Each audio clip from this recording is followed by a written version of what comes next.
Great honor to join you here in Muranga County for this important international investment conference, an event that reflects the growing recognition of counties as critical frontiers and powerful engines of national economic growth. This conference is a testament not only to the ambition of Muranga, but also to our collective national vision of transforming Kenya into a competitive, inclusive, and investor-friendly economy built from the bottom up. Kenya's real strength lies at the grassroots. It is our counties that comparative advantages in agriculture, manufacturing, energy, ICT, infrastructure, and tourism becomes visible. To fully unlock this potential, we must develop strong and competitive value chains. Through the bottom-up economic transformation agenda, we have introduced a multi-sector strategy to support value addition, particularly in agriculture, manufacturing, and digital services. We are moving beyond primary production to strengthen agro-processing, industrial linkages, and market access for smallholder farmers and SMEs. In support of this agenda, the Ministry of Investment, Trade and Industry is developing investment profiles for key priority sectors. These strategic tools will highlight opportunities, showcase value addition propositions, and facilitate investor engagement at both local and international level. I am pleased to report that we now have a comprehensive investment tool for leather sector. This document outlines the sector's high growth potential across entire value chain valued at US $80 million, from raw hides and skins to wet blue crust and finished leather products. Similarly, tools for textile and apparel, e-mobility, and business process outsourcing sectors are also at advanced stages of development. By supporting end-to-end value chain ecosystem, we aim to raise local incomes, create employment for our young people, improve food security, and position our counties as globally competitive exporters. Distinguished guests, achieving this vision requires robust collaboration between national and county government. We are strengthening the partnership through harmonized regulation, shared development frameworks, and coordinated investment promotion efforts. I remember very well when we made the decision that it was time to expand our value addition agro-processing capacities, and it was necessary for us to add another 6 special economic zones. I remember calling the governor of Muranga and telling him that I need 500 acres of land so that we can develop a special economic zone in Muranga. I'm very happy that today we are not only developing a special economic zone in Muranga, we are doing so in Sagana, right here in Kirinyaga. We are doing one in Nakuru, Eldoret, and Busia. The project in Muranga, we have already spent 230 million to develop the first 10 acres of that land, and I can proudly say that we have identified the Muranga Special Economic Zone as to be the center that will be the pharmaceutical manufacturing hub of our country. And the Ministry of Health is providing relevant expertise to ensure that the 150 billion pharmaceutical commodity supply that currently is being imported from outside Kenya is manufactured in Kenya and specifically here in Muranga. I hope that we will be able to work together towards making that a reality. I know also that when I informed the county leadership, and I want to thank the County Assembly of Muranga, the MCAs and their speaker, they expeditiously approved the allocation of 500 acres for special economic zone here in Muranga. I must say to the County Assembly, with great foresight, we are going to make sure that your decision brings the relevant change in Muranga County. Let me also say that as James Mwangi has asked, part of the programs that we are developing, Minister Alice has told you about the program we have on affordable housing. Our plan is the first one, 10,000 units already. The first housing project, I am going to come and give out keys in August. In August, we will move to phase 2. All the other projects will be up and running. And why housing? I want to speak to the people of Muranga. Why housing? You have heard James say Muranga is #1 in producing avocados, #2 in tea, #1 in tea, #2 in coffee. The reason why housing in Muranga is so that we will continue to have Muranga as producer #1 of tea. Because unless we do so, and we continue with land subdivision, we will reduce the land that currently is being used for agricultural activity, and it is going to be land for settlement, and Muranga will lose its place of being #1 in tea production, in avocado production, and that is why it is necessary for us to provide alternative settlement so that the precious land that we are using for agricultural production, for food security, and for commercial farming shall continue to be secured. That is the background to why affordable housing serves the interests of our country in matters ensuring that we reverse the land fragmentation that is going on in Kenya, that is actually threatening our food security and our agricultural progress. Let me also say the following. To be able to make meaning of the productivity of our farmers, it is important for us also to provide avenues for them to be able to monetize their products.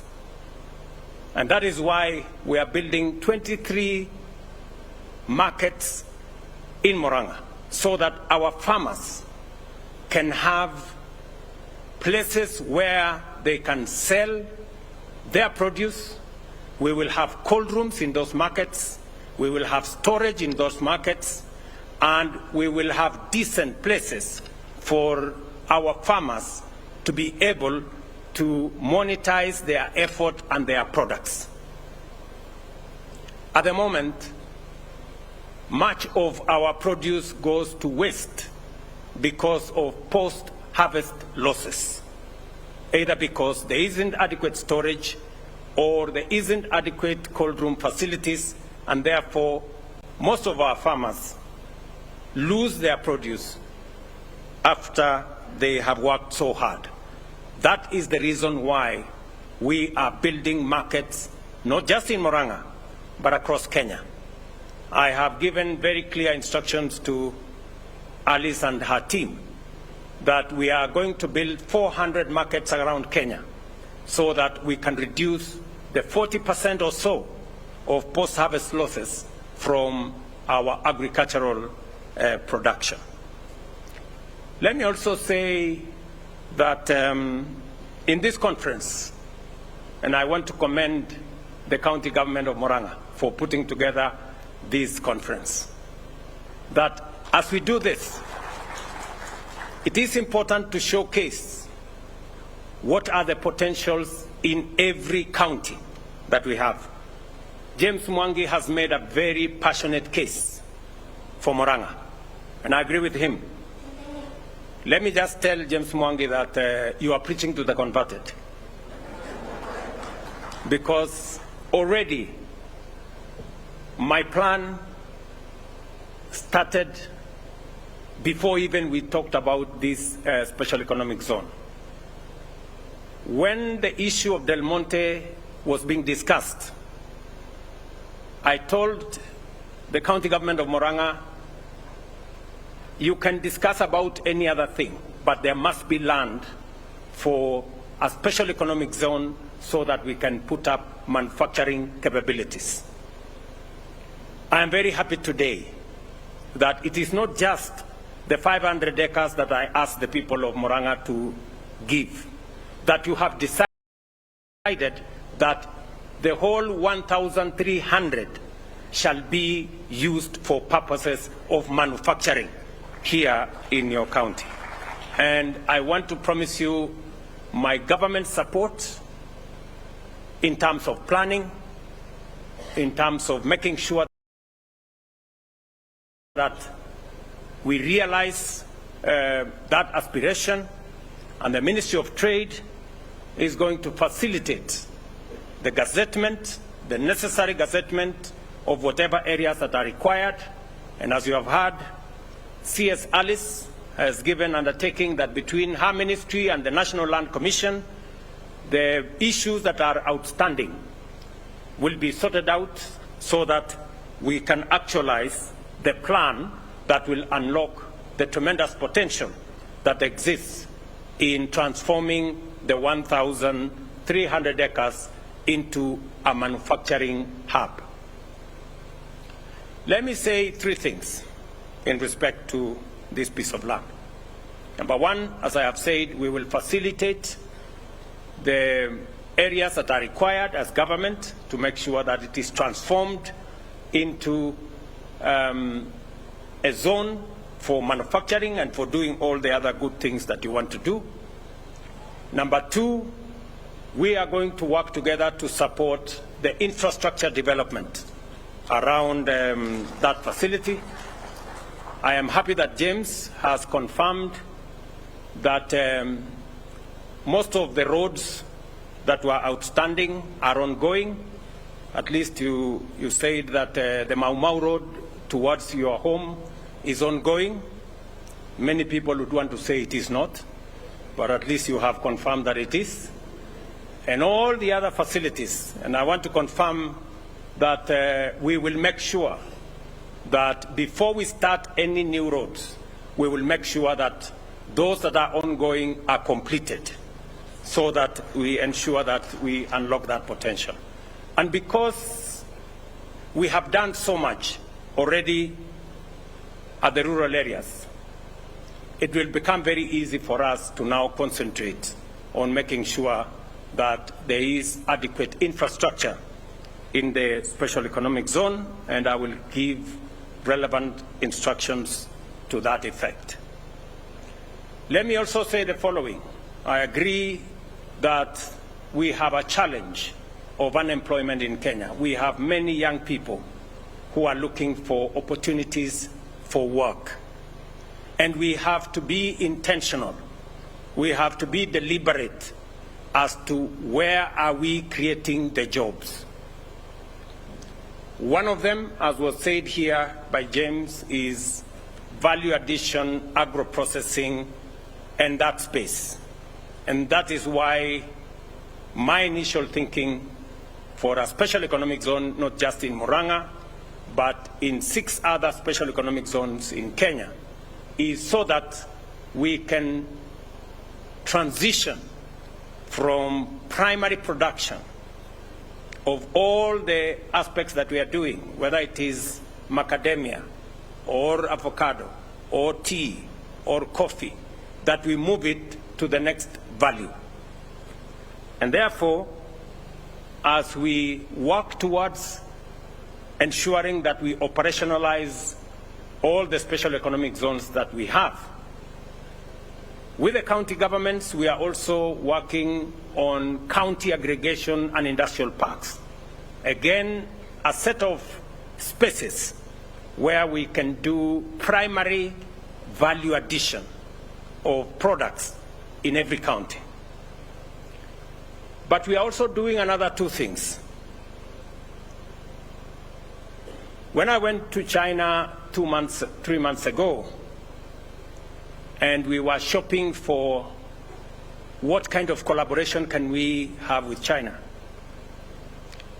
I told the president of China that we import 600 billion worth of goods from China, while they import only 40 billion of goods from Kenya. 600 billion and 40 billion. And I told the Chinese president that we need to balance this trade. And because there are still many tariffs on our tea, on our macadamia, on our avocados, on our coffee, on its way to China, the good news is that as I talk to you, we are already sending a team to China, because China have agreed to a bilateral trade agreement that will see the removal of all tariffs on Kenyan products, so that we can expand the market. And Minister Lee Kinyanjui is seized with his team. My good friend here, Abu Bakar, can confirm that the negotiations are going on. It is my expectation that by September or latest October, we should have been able to have forged an agreement that will see an expanded market for our avocados, our macadamia, our tea, our coffee, and other agricultural products to the 1 billion people in China. So, and as we also, as I have said earlier, we are not only looking at that market, we already have signed and ratified last year the economic partnership agreement with the European Union, and we now have duty-free and quota-free access of our products to the 27-member, 450 million people market of the European Union. I'm asking farmers, I'm asking business people to take advantage of the negotiations that we have had in the various markets. Again, we are in conversation with America. I know they levied a 10% levy tariff on Kenyan goods, but we are at the tail end of negotiations to see what is going to happen, whether they can reduce that 10% or eliminate it altogether. So that conversation is already ongoing, and we will give you results shortly. What am I saying? I am saying we are expanding market for Kenyan goods and products. And therefore, it is important as we expand the market that we also prepare so that we are not exporting raw materials. that we are adding value to whatever it is that we are producing, and that is why the special economic zone here in Muranga and elsewhere in the country are important ecosystems to enable us tap into the potential of the markets that we are creating. Not to forget the East African Community Market and the Africa Continental Free Trade Area Market.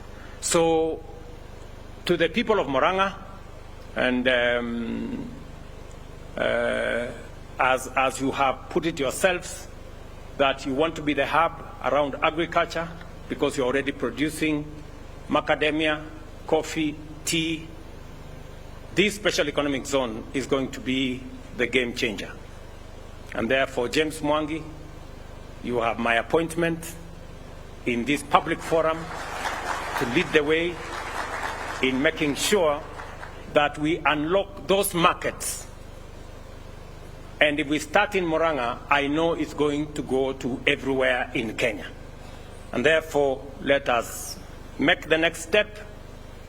We are already seized with the requirements that are needed in that space. Let me also say this, that as we work with the counties, we want to ensure that we support the counties so that their full potential is understood nationally and internationally and appreciated. Distinguished guests, ladies and gentlemen, achieving this vision requires robust collaboration, as I have said.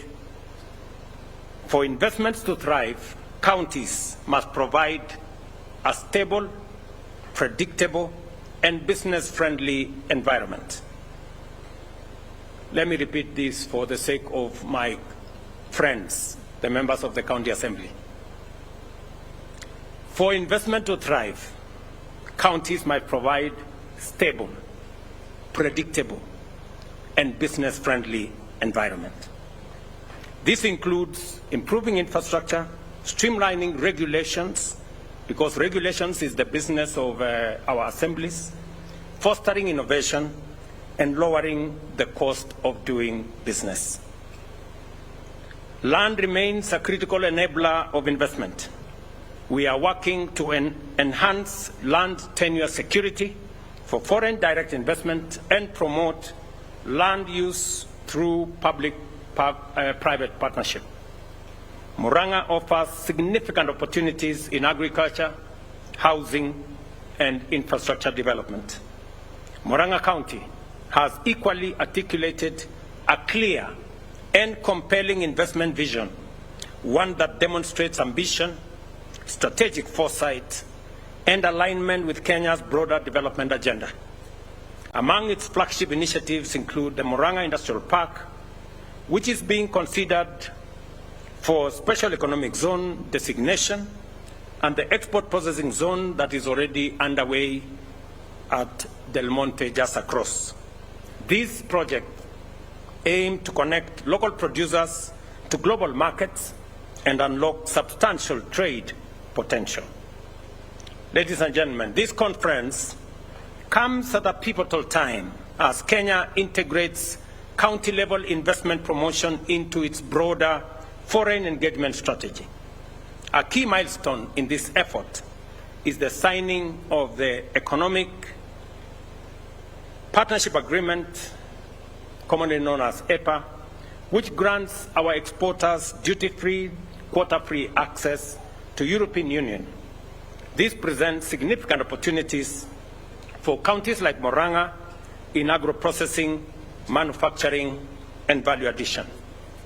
In my trip to China, among the investors who wanted to invest in Kenya, and we have since directed that investor to Muranga, is one gentleman in our midst. I want him to stand. That's this good man. He was with us he was with me in China. Welcome, and I am told already there is a relationship between him and the county of Muranga. He intends to develop infrastructure on 400 acres. Mr. Kangata, I am handing over that infrastructure to you, and I don't need any fees. Yeah? So proceed. When he mentioned to me in China that he has money to invest, and thank you very much for having confidence in our country, my friend. You have seen from the pitch by James that, in fact, you are in the right place in Muranga County. To further support county-level investment, the national government, through the Ministry of Investment, Trade and Industry, has developed the County Licensing Uniform Act of 2024 and the accompanying regulations 2025 to simplify and harmonize licensing. These are currently with the Attorney General for submission to Parliament, and in due course they will become part of our laws. We have also created a County Competitiveness Index, which is awaiting validation by the Council of Governors to guide investors and help counties enhance their competitiveness. Other key tools include county aggregation industrial parks aimed at spurring local industrial growth, and in a county investment conference guide to standardize engagement, promotion, and follow-up practices. In Muranga, already Muranga is leading by example. I encourage all counties to adopt this tool to ensure that their investment forum deliver tangible and lasting outcomes. Building on this momentum, let me take this opportunity to invite all investors and stakeholders to the upcoming Kenya International Investment Conference in March 2026. This landmark event will bring together investors, financiers, county governments, and the development partners from across the globe. Let us carry the momentum from Muranga to the national stage. And I want to ask our counties, because we want to pitch for Kenya together with all our counties, so that we can showcase Kenya as a unified destination. We will be able to showcase what is available in Kisii, what's available in Kisumu, what's available in Muranga, in Mombasa, in Turkana, and all the other counties. As we do this here in Muranga, we want Muranga to be at the national stage as well, so that we can give the profile that is necessary. Let me confirm two final things. A mention was made about energy or electricity distribution.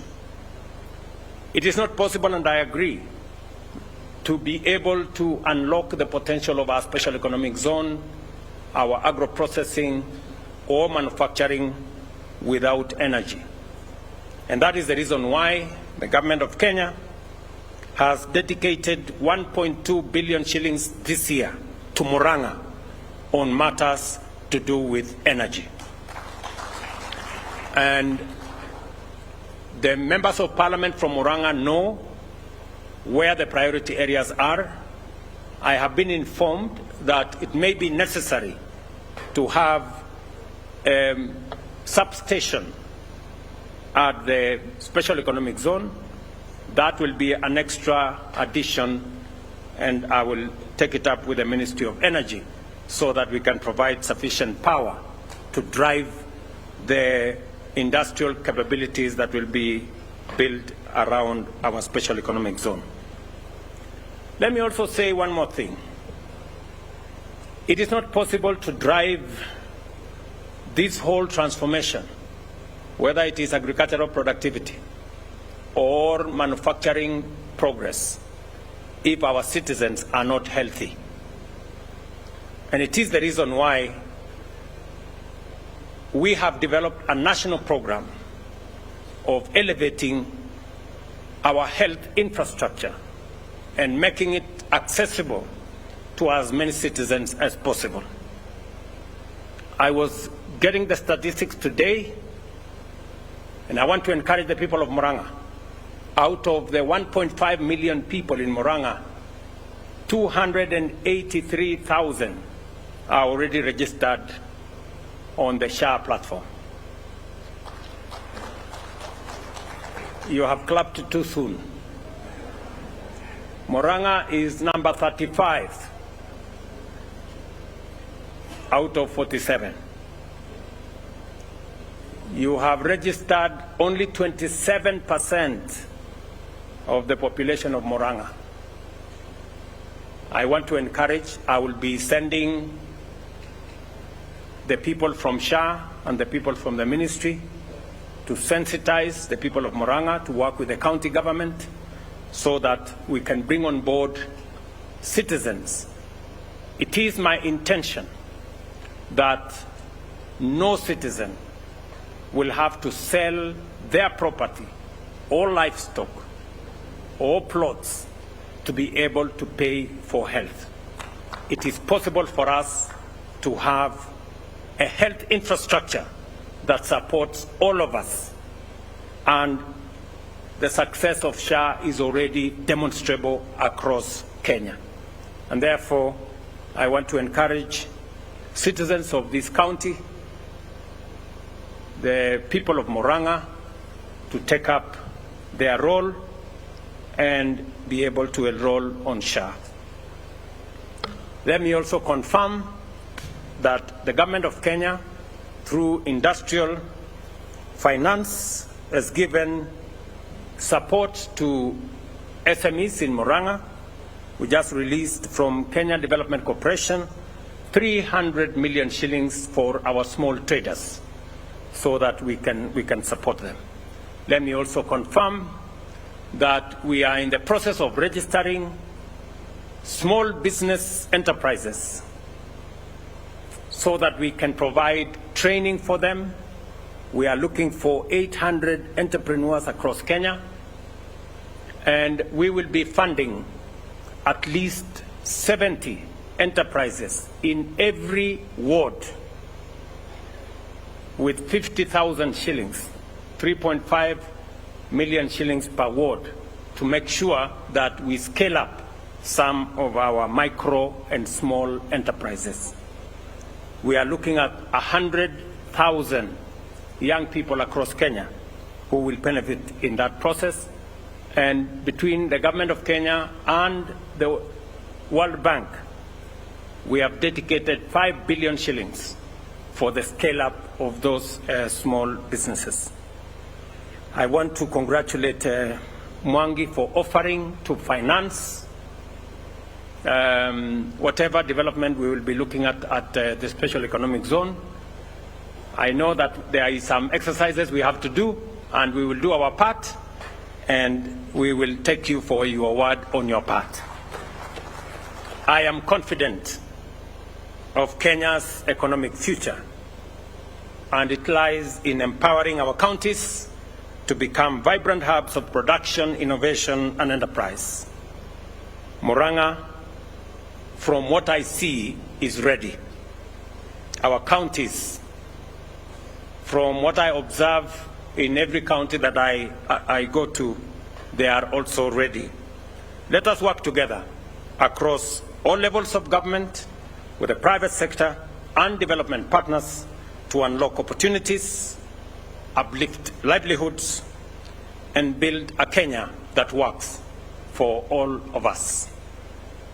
Asante sana Muranga. Mambo yale mengine tutakuja tuseme tukipata nafasi. Poleni nilichelewa kidogo asubuhi. Huyu Kangata ndiye alinichanganya. Alikuwa ameniambia ni kesho, alafu akaniambia ni leo, alafu akaniambia ni kesho. So lakini nafurahi ya kwamba nimepata nafasi ya kufika hapa ndio tuweze kukubaliana vile tutasonga mbele pamoja, na nakubaliana na viongozi waliosema ya kwamba wakati tuko nayo sasa ni ya kupanga vile maendeleo itapatikana katika taifa letu la Kenya. Mambo ya siasa itafuata baadaye, na kila mtu atakuja kushowcase ile kazi amefanya. Kwa sasa sisi wote tuungane, tushirikiane, tuhakikishe ya kwamba tunabadilisha taifa letu la Kenya kwa miradi, kwa mipango ya maendeleo. And you have my assurance and commitment that I will work with the leadership in Muranga County, at the county level, and at the national level for the progress of Muranga and Kenya. Thank you very much, and God bless you. Asanteni sana.